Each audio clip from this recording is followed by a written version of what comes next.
Welcome to Two Open Doors, the podcast that explores our power to open or close the doors of relationship with the important people in our lives. We hope you'll learn from and share your wisdom with our community. Thanks for joining us.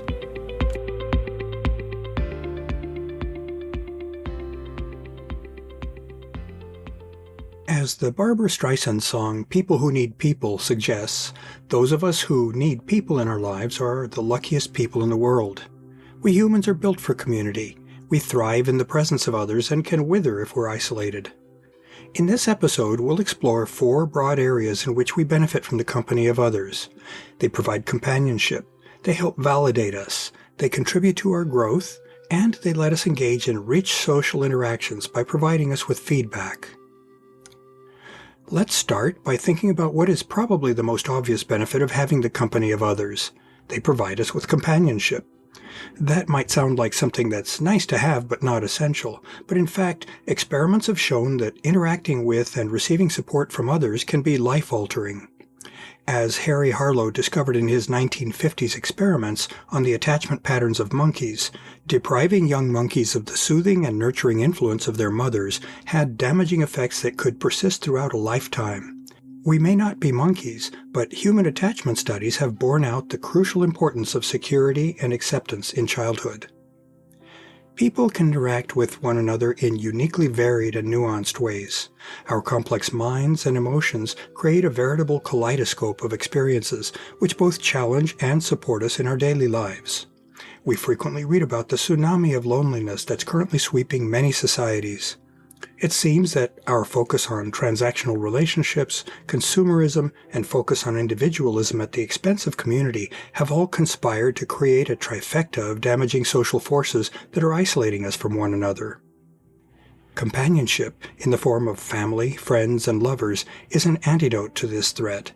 We are truly dependent on each other for companionship, regardless of what John Wayne and the Marlborough Man might tell us to the contrary. Companionship also provides us with the pragmatic benefit of strength and security that we would lack if left to ourselves. People can come together in partnership to pool their strength and resources. Since nasty things can and do happen in life, sharing the load with our companions is a valuable insurance policy that we all need. This benefit of companionship is perhaps most evident in the various forms of well-functioning and loving life partnership, but strong and caring friendships can provide similar benefits. Companionship requires that we open ourselves to others and that we make an effort to be a good companion to others. It's a two-way street, or, in keeping with this podcast, it's a case of having 2 open doors. However secure and self-assured we may be, we all benefit from validation. We want to be seen and appreciated by others, both for the persons that we are and for our social contributions. The people who care about us are wonderful sources of such validation. Like companionship, validation requires 2 open doors. Those who care for us need to be aware of our good traits, and they need to know us well enough to understand how to share their appreciation of those traits with us. It takes time and experience to come to know someone at more than a superficial level. That means that we need to share our time and life experiences with those we value. In addition to our special people knowing us, we also need to be receptive to what they have to share with us.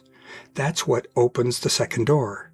It might seem obvious that people are open to validation, but that's not always the case.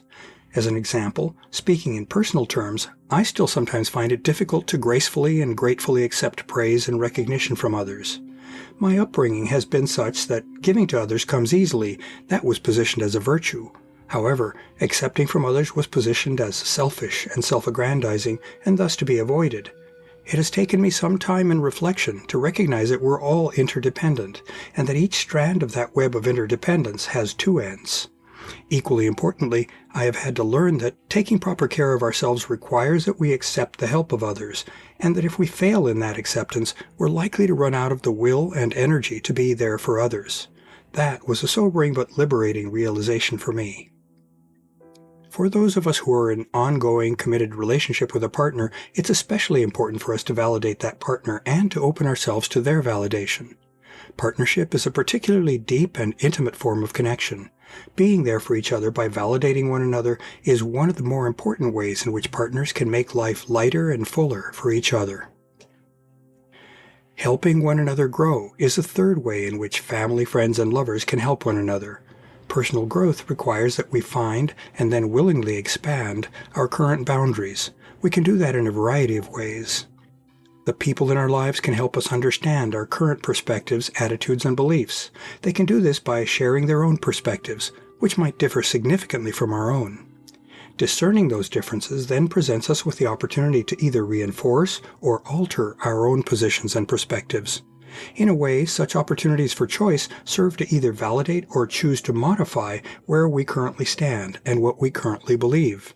Growth is an evolutionary process, and interacting with the important people in our lives can drive that evolution. The people in our lives can also help us grow by sharing new experiences with us. Assuming that we are open to novelty, such experiences may bring us new memories, preferences, and knowledge.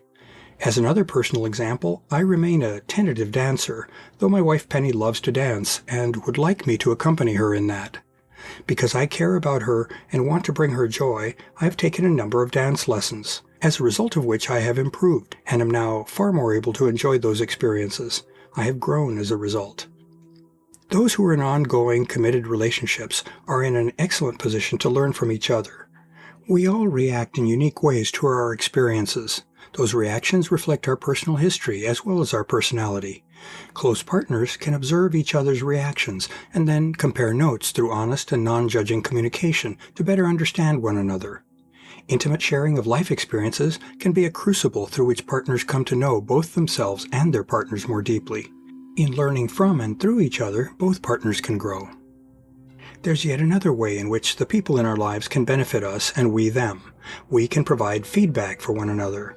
We've already considered a couple of the forms that such feedback can take. By validating one another, we note and reinforce the good in ourselves and in others.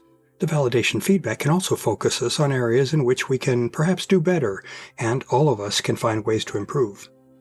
The encouragement and other information that we provide and receive in the course of growing are also sources of valuable feedback for us. Feedback also plays a very important role in the intimate experiences we share with the special people in our lives. Sensual, sexual, and emotionally deep experiences all offer opportunities for exchanging feedback with a partner. That feedback can take many forms, ranging from concrete verbal expressions through subtle nonverbal expressions such as body language. Good sex requires the creation of an expressive and sensitive connection between partners such that they become deeply attuned to one another. Soft sighs, or shudders in a partner's breath, or tiny muscular tremors, or facial expressions all tell a partner something about how a connection is evolving. By attuning to such feedback, two partners can achieve a state of physical and emotional resonance that can bring them together in ways that perhaps nothing else can. Being receptive to such feedback, and adept in offering it, can result in truly mountaintop experiences shared by two attuned people. To learn more about Two Open Doors and to engage with our community, I'd like to invite you to visit the Two Open Doors private Facebook group for posts and discussion, and the Two Open Doors meetup group for events. I also invite you to contact me directly by writing to me at Claude, C-L-A-U-D-E, at twoopendoors.com. I'd love to hear from you, and I'll use your inputs to guide my work on future blog posts and podcast episodes. Thanks for visiting Two Open Doors.